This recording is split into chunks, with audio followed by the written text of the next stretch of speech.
শীতকাল আসলেই হচ্ছে গাছেদের খুব দুরবস্থা হয়, পাতা ঝরে যায়।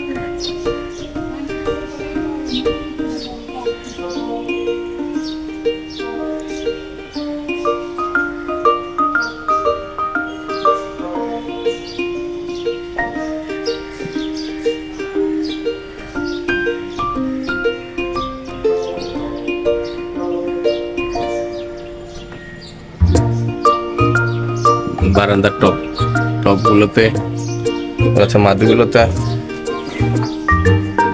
ফুলগুলো একদম পুরো পাতা ঝরে যাচ্ছে। শীতকাল আসার আগে একদম পুরো পাতা সব হলুদ হয়ে গেছে, পাতা সব ঝরে যাচ্ছে। ওই যে ধরলে উঠে যাচ্ছে। তাই মাদুগুলোতে শীতকাল এলে সব ঝরে যায় পাতা, কিন্তু শীতকালে গাছে একটু পানি বেশি দিতে হয় মনে হয়, নাহলে এই যে সব পাতা ঝরে যাচ্ছে শীতে। এই যা লেবু গাছ, টবের মধ্যে লেবু গাছ।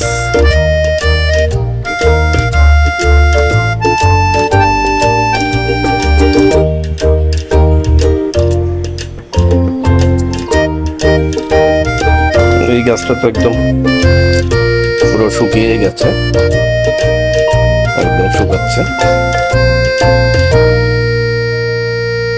এই কাঁচামরিচটা লাগিয়েছিলাম, কিন্তু না ফুল হয়েছে না ফল হয়েছে, ফুলও হয়নি ফলও হয়নি। হ্যাঁ, কি অদ্ভুত। যখন এনেছিলাম তখন বেশ কয়েকটা ফুল ছিল, কিন্তু এখন কোনো ফুল টুল কিছু নেই। আর আমার এই গন্ধরাজ কত চেষ্টা করলাম, কত রকমের নিমের তেল দিলাম, এই দিলাম সেই দিলাম, কিছুতেই কিছু হলো না। মানে আমার হচ্ছে গন্ধরাজ এবং রজনীগন্ধা দুটোই খুব প্রিয় ফুল গাছ, কিন্তু দুটার একটাও আমার বারান্দার টবে হয় না। কেন হয় না আমি বুঝতে পারছি না। সে যাই হোক, শীতকাল পড়ে গেছে, অগ্রহায়ণের শেষ। এখন শীতকাল এখনো পুরোপুরি আসেনি, কিন্তু আজকে 3-4 দিন ধরে ঢাকায় খুব কুয়াশা পড়ছে, প্রচণ্ড কুয়াশা হচ্ছে। সারাদিন সূর্যের তেমন দেখা পাওয়া যাচ্ছে না, কিন্তু আজকে দেখলাম যে একটু হালকা করে এসেছে, কিন্তু সূর্যের মনে হয় যে মানে সূর্য গোসা করেছে, এরকম মানে কোনো তেজ নেই, মানে সূর্যের আলোতে কোনো জোর নেই, একদম চারদিক ঠান্ডা ঠান্ডা। যেটা করেন সেটা হচ্ছে যে ঘরের দরজা জানালা সব বন্ধ রাখেন, প্রায় মানে ঠান্ডা ঢুকবে বলে বা হবে বলে। কিন্তু শীতকাল এলে যেটা করতে হয় সেটা হচ্ছে আপনার ঘরের দরজা জানালা খুলে দিয়ে একটা অন্তত কিছু সময় যাতে পরিপূর্ণ আলো বাতাস ঘরে প্রবেশ করে সে ব্যবস্থা কিন্তু রাখতে হবে, নাহলে আপনার অ্যালার্জি, সর্দি, কাশি এবং অ্যাজমা রোগী যাদের আছে তাদের প্রবলেম হতে পারে। সেই জন্য হচ্ছে যে আপনার একটু দরজা জানালা খুলে দিয়ে আলো বাতাসের যেন একটু চলাচল করতে পারে সে ব্যবস্থা করে দিবেন দিনে যে কোনো একটা সময়। গাছে আমাদের টমেটো হয়েছে, টমেটো ধরেছে বারান্দার টবের মধ্যে, টমেটো লাগিয়েছিলাম। তারপরে এই যে পটল লাগিয়েছিলাম, পটল গাছ হচ্ছে কিন্তু এখনো ফুল টুল ধরেনি। তারপরে এই যে বাড়ি থেকে এই আম্মু পাঠিয়েছিল পুঁই শাকের তো ওখান থেকে 2টো ডাঁটা লাগিয়েছিলাম, ওই পুঁই শাক ভালোই গজিয়েছে। পুঁই গাছ মোটামুটি। তারপরে এই যে সিম হয়েছে আমার গাছে, সিম হয়েছে, 2 ধরনের গাছ লাগিয়েছিলাম, 2 ধরনের গাছে সিম হয়েছে, ভালো সিম হয়েছে একদম। 2টো গাছে লাগিয়েছিলাম, 2টো গাছে সিম ধরেছে। তারপরে এই যে এখানে ফুল ধরেছে, এটাতে সিম ধরেছে, ভালোই। এই যে অসময়ে ঢাকা শহরে যে শীত পড়ছে, হ্যাঁ, এটা নিয়ে তোমার বক্তব্য কি? শীত পড়বে কেন? সময়ের অসময়ের সাথে তো। এখন হচ্ছে যে তোমার ধরো অগ্রহায়ণ মাস চলছে, এখনো শীতকাল আসেনি, এখন হেমন্ত শেষ। সারা জীবন দেখছি যে ডিসেম্বর জানুয়ারিতে শীত, এখনো শীত আসেনি, আবার কি কথা?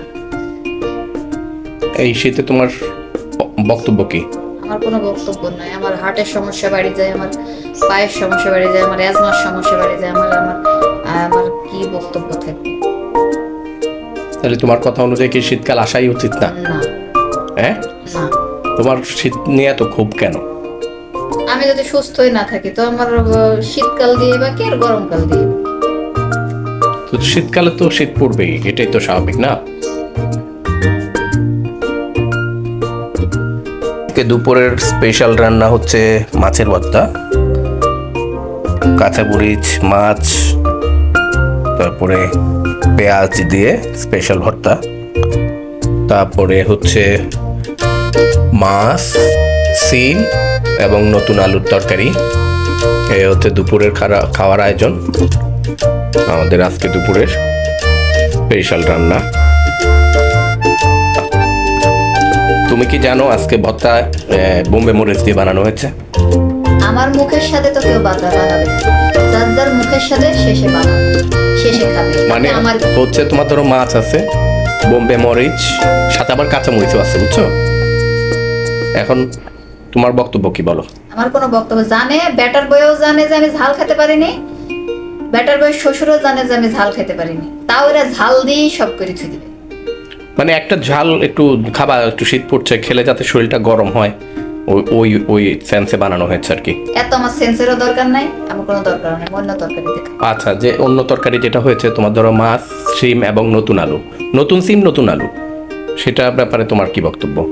মাছাটি খাইতে পারলে হলো, আমার কোনো বক্তব্য নেই। এটি কোনো কথা? কিচেনে একটু নতুন লুক আনার চেষ্টা করেছি। এই যে অনলাইনে দেখেছিলাম যে ইয়ে হয়ে যাচ্ছে, মানে অনলাইনে দেখে অর্ডার করেছিলাম, এখন একটু ট্রাই করেছি, দেখি কেমন। কিন্তু ওই অনলাইনে যেভাবে দেখায় যে হচ্ছে যে একদম লেগে থাকে বা একদম হয়ে যায়, নিচে গাম আছে, এই আছে, সে আছে, কিন্তু ওইটা আমাদের কাছে লাগাতে গিয়ে আমার কাছে মনে হয়েছে যে একটু আঠাটা কম ওইটাতে। কিন্তু তারপরেও একটা নতুন লুকিং এসছে, ভালোই, খারাপ না, কিন্তু লাগানোটা একটু কষ্টকর আর কি। অনলাইনে যেভাবে একদম ইজিলি দেখায় অতটা ইজি না, লাগানোটা একটা মানে পরিশ্রমের কাজ, পরিশ্রম হয় মেলা। এটার একটা সুবিধা হচ্ছে আপনার তেল ঝাল নুন বা যাই পড়ুক সেটা হচ্ছে ক্লিয়ারলি পরিষ্কার করা যায়। তুমি না ভর্তা খাবা না বলছো, এই যে ভর্তা নিলা, লুৎফুন নাহারের উত্তরসূরি। আচ্ছা এই বলো তো কেমন হয়েছে, খাইয়ে বলো একটু। হ্যাঁ আরে বাবা, কেমন? পানি দাও, পানি দাও। আপনারা সবই জানেন যে গত কয়েকদিন ধরে আসলে খুব টালমাটাল অবস্থা চলছে বাংলাদেশ ভারত, উভয় পক্ষ থেকে একটা বিদ্বেষপূর্ণ বা একটা বিদ্বেষী মনোভাব পোষণ করছে সবাই। গতকালকে রাতে কলকাতা মামাদের ফোন করেছিলাম, আমার সেজু মামির সাথে কথা হয়েছে। ওরা জানেই না মানে হচ্ছে যে বাংলাদেশ এবং ভারতের মধ্যে যে মানে অনেক ঝামেলা চলছে বা ইয়ে চলছে, ওরা জানেই না। আমাদেরকে বারবার বলছিল যে আসো কলকাতা ঘুরে যাও, ই করো। তো আমরা মানে আমি যেটা বুঝি খোলা ভাষায়, খোলা চোখে, সেটা হচ্ছে যে দুই দেশের তাদের মধ্যে কিন্তু কোনো সমস্যা নেই। সমস্যাগুলো হচ্ছে পলিটিশিয়ানদের। আপনার শুভেন্দু বা এই টাইপের কিছু নেতাদের কারণে ওই পারে বিদ্বেষ ছড়াচ্ছে, বা আমাদের এখানেও কিছু লোকজনের কথন হচ্ছে দুই দেশের সম্পর্কে চিপ ধরাচ্ছে। তো এইগুলো আসলে মাথায় রাখতে হবে, কারণ একটা জিনিস আপনারা বুঝতে হবে সবাইকে, যে ভারত আমাদের শুধুমাত্র প্রতিবেশী না।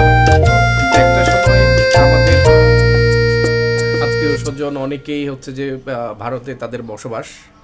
একটা সময় যেহেতু আমরা ভারতবর্ষেরই অধীন ছিলাম বা ভারতবর্ষের অন্তর্ভুক্ত ছিলাম, 47-এ দেশভাগের আগের পর্যন্ত এপার ওপার বাংলায় বিয়ে শাদী এবং তাদের যে সব ধরনের রিলেশন ছিল।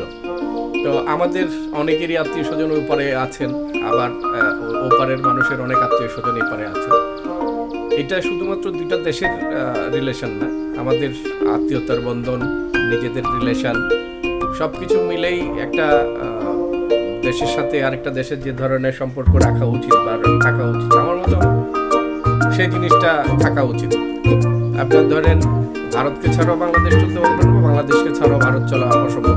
আপনার আসলে প্রতিবেশীকে বাদ দিয়ে আপনি আসলে চলতে পারবেন না। আপনি যত ক্ষমতাশালী হন বা যত আর্থিকভাবে সক্ষমতাই থাকুক আপনার, আপনি হচ্ছে প্রতিবেশী ছাড়া কিন্তু আপনি চলতে পারবেন না। আপনি একবার হচ্ছে যে আপনার আপন ভাইয়ের সাথে আপনি সম্পর্ক ছিন্ন করতে পারেন, কিন্তু হচ্ছে যে প্রতিবেশীর সাথে সম্পর্ক ছিন্ন করে বা প্রতিবেশীদেরকে আপনি একদম আলাদা করে দিয়ে, পৃথক করে দিয়ে আপনি হচ্ছে যে সমাজে টিকে থাকতে পারবেন না। তো যে কারণে বলি যে উভয় পাড়ার মানুষজন হচ্ছে যে আপনার রাজনীতির প্রজ্ঞার পরিচয় দিতে হবে, তাদেরকে সিচুয়েশনটা বুঝতে হবে।